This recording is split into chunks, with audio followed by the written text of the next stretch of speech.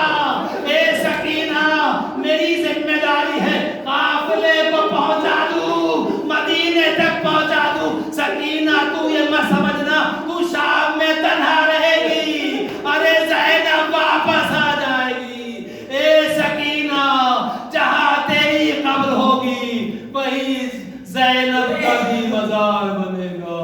اے سکینہ زینب تجھے